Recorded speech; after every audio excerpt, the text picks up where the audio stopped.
Hello friends, welcome to Win Exam. अभी हमने coding decoding की एक सीरीज चला रखी है। जैसे हमने पजल और सिटिंग अरेंजमेंट का देखा था, ये है कोडिंग डिकोडिंग। हमने अगर आपने पिछला पार्ट नहीं देखा है तो आप देख के आइए, ठीक है। डेफिनेटली वो आपके लिए काफी ज्यादा बेनिफिशियल होगा अगर आप पिछला पार्ट देख के आते हैं तो, तभी कुछ वहां पे आपकी अंडरस्टैंडिंग बनेगी। अब देखिए यहाँ पे ये नए पैटर्न की कोडिंग डिकोडिंग है, ठीक है। तो किस तरह से इसको सॉल्व करना है, क्या अप्रोच थी, मैंने पिछले पार्ट में बता रखा है। आज एक नए क्वेश्चन के साथ हम मिल रहे हैं और देखिए यहाँ पे क्या लिखा हुआ, हम इसको कैसे डिकोड करेंगे देखते हैं। सबसे पहला मैं लिख रहा हूं यहाँ पे ऑनर लिखा हुआ है पब्लिक क्लियर वेंडर, ठीक है। फिर यहाँ पे लिखा हुआ है 4B 3N 4N 3E। आपको ऑनर पब्लिक क्लियर वेंडर और कहीं देखने को मिल रहा है क्या? कहीं नहीं देखने को मिल रहा होगा। तो मैंने एक चीज बताई थी कि यहाँ पे 16 वर्ड होंगे, मतलब जितने भी वर्ड होंगे अलग अलग तरह के वर्ड होंगे और जितने भी कोड होंगे अलग अलग तरह के कोड होंगे। मतलब हर एक वर्ड का अपना एक सेपरेट जो है कोडिंग होगी, ठीक है। लेकिन एक चीज यहां पे कॉमन होगी, क्या? कोड करने का जो पैटर्न होगा, ठीक है। मतलब जो जिस पैटर्न में कोडिंग किसी एक वर्ड की गई है, सारे वर्ड की कोडिंग जो है उसी पैटर्न में करेगा, ठीक है। पैटर्न सबका सेम होगा। तो इससे होता क्या है, इससे आसान बन जाता है आपका ये वाला चैप्टर। आसान ऐसे बन जाता है, मतलब एक ही आपका वर्ड जो है आपको डिकोड करना पड़ेगा।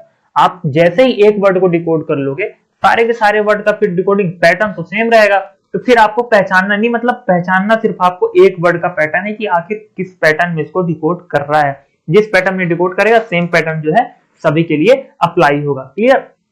कैसे करना है, ठीक है, फिर से मैं बताता हूं। देखिए यहां पे लिखा हुआ है हमारे पास क्या, ऑनर HONOUR, ठीक है, ऑनर है।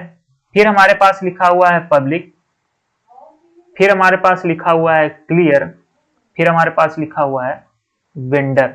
अब मैंने कहा था कि यहाँ पे जितने भी आपके पास जो वर्ड आते हैं ना, आपको वर्ड को क्या देखना है, एज अ नंबर देखना है। मतलब जो अल्फाबेट लिखे हुए हैं उनको क्या करना है, आपको एज अ नंबर देखना है। क्लियर? तो हम जैसे यहाँ पे H लिखा हुआ है तो इसको मैं देखूंगा 8, O लिखा हुआ है तो इसको मैं देखूंगा 15, N लिखा हुआ है तो इसको मैं देखूंगा 14 और O लिखा हुआ है फिर से तो इसको मैं देखूंगा 15।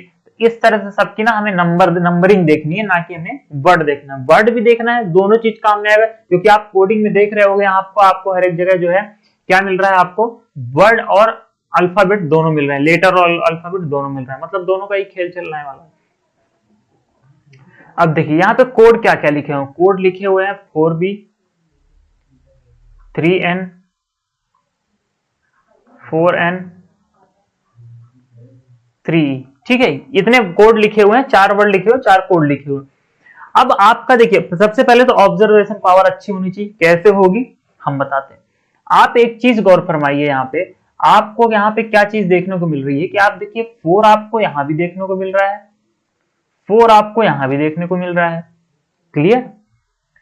3 आपको यहां देखने को मिल रहा है, 3 आपको यहां भी देखने को मिल रहा है। क्लियर? मतलब 4 कोड दिए हुए हैं जिसमें से दो जो डिजिट हैं वो आपको 2 में कॉमन मिल रहा है।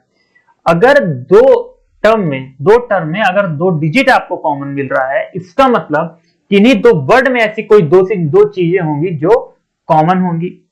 अब वो कुछ भी चीज, किसी भी तरह की प्रॉपर्टी हो सकती है, ठीक है। वो हमें पहचानना है कि आखिर इन 4 में से किन 2 वर्डों में, इन 4 में से किन 2 वर्डों में ऐसी कौन सी चीज है जो कॉमन है, ठीक है।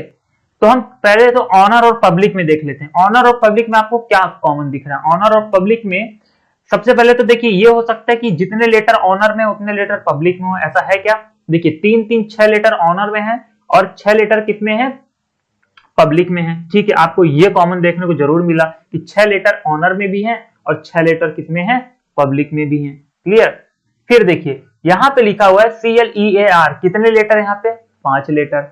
यहां पे कितने लेटर, BENDOR, यहां पे कितने, 6 लेटर, ठीक है। तो आप देख रहे हो कि आपको 3 जगह 6 लेटर देखने को मिल गए, 3 जगह आपको 6 लेटर देखने को मिल गए और एक जगह आपको 5 लेटर देखने को मिल रहा है। आप, मैंने कहा कि ये चीजें हो सकती हैं, लेकिन हाँ आपको 6 जो है 3 जगह दिख रहा है, मतलब 6 लेटर 3 में है।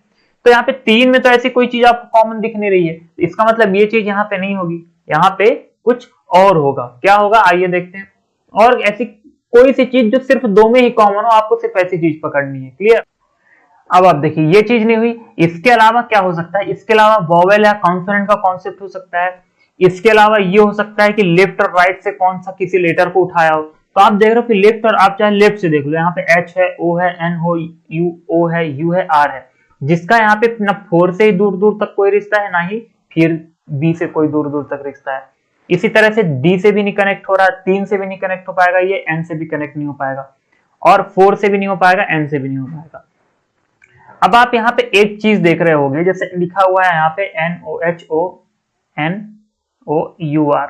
अब आप देख रहे होंगे HONOUR में O, O और U 3 वॉवेल हैं, और H, N और 3 कॉन्सोनेंट है, 3 कॉन्सोनेंट है। ठीक है, इसके बाद मैं पब्लिक में देखता हूं PUBLIC, PBLC, यहां पे 4 कॉन्सोनेंट, UI 2 वॉवेल। फिर मैं देखता हूं क्लियर में CLR 3 कॉन्सोनेंट, EA 2 वॉवेल। ठीक है, अब जब इतनी चीज मैंने कर ली तो आपको एक चीज दिख रही होगी। आज चलो एक और बचा हुआ है, उसको भी कर लेते हैं। यहाँ पे लिखा हुआ है, मान लीजिए वेंडर, वेंडर में VNDR 4 कॉन्सोनेंट, EO 2 वॉवेल। अब आपको जाके कोई चीज, एक चीज कॉमन दिखी। क्या कॉमन दिखी कि वेंडर और पब्लिक में आपको 4 कॉन्सोनेंट देखने को मिल रहे हैं। क्या देखने को मिल रहे हैं? 4 कॉन्सोनेंट देखने को मिल रहे हैं। तो यहां से अब आपको समझ में आया कि पब्लिक और वेंडर का कोड जो है वो 4B और क्या है, 4N है। क्या है? 4B और 4N है। लेकिन पब्लिक का कौन सा है, वेंडर का कौन सा है, ये कैसे डिसाइड करेंगे? ये डिसाइड करेंगे B और N के थ्रू। किसके थ्रू डिसाइड करेंगे? B और N के थ्रू डिसाइड करेंगे। देखिए यहां पे है B, यहां पे है N। अब हम इस 4B को ले चलते हैं पब्लिक के पास। तो आप देखिए कि 4B देखो आप B यहां पे कहां लिखा हुआ है, आप देख रहे हो कि B यहां पे लिखा हुआ है इधर, मतलब लेफ्ट साइड से तीसरे नंबर पे। अब मैं 4N को अगर यहां पे ले चलूं तो मैं देख रहा हूं कि ये जो N है, N कहां है वेंडर पे? लेफ्ट साइड से तीसरे नंबर पे। कॉमन चीज मिल गई। ठीक है, तो अब देखिए एक फिक्स पैटर्न निकल के आ गया। कोडिंग किस हिसाब से कर रहा है शायद आपके समझ में आ गया होगा। क्या कर रहा है कि किसी भी लेटर में, किसी भी वर्ड में जितने कॉन्सोनेंट हैं, किसी भी लेटर में जितने भी कॉन्सोनेंट है, उन कॉन्सोनेंट की संख्या है कौन? ये। उन कॉन्सोनेंट की संख्या है ये, और लेफ्ट साइड से तीसरा जो लेटर है उस वर्ड में वो लिखा हुआ है ये। ठीक है, B, N, N और E। जैसे 3E को देखते हैं हम, तो आप खुद बता सकते हो कि 3E का कोड, मतलब 3E किसका कोड होगा, आप ये बता सकते हो।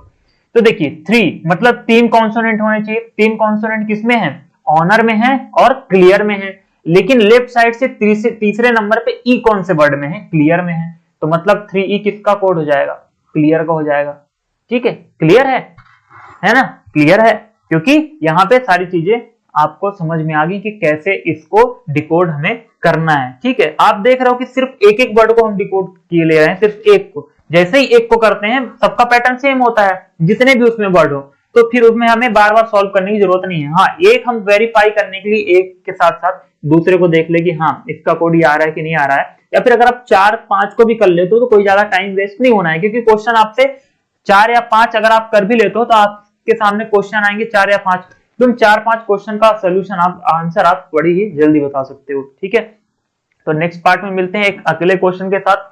ठीक है, आपको अगर कोई भी किसी भी तरह के क्वेश्चन चाहिए हो, किसी भी तरह की क्वेश्चन की प्रैक्टिस करनी हो, कोई सा भी टॉपिक सीखना हो, आप बिल्कुल फ्रीली आप कमेंट सेक्शन में बता सकते हैं। ठीक है, साथ ही साथ अगर आपको अच्छा लगा हो, ठीक है, कुछ चीज अलग समझ में आई हो आपको, और फिर नहीं भी समझ में आई हो, तब भी आप जेन्युइन फीडबैक दें कमेंट सेक्शन में, और चैनल आप अपने दोस्तों के साथ शेयर करें और इसको सब्सक्राइब करें। Thank you so much.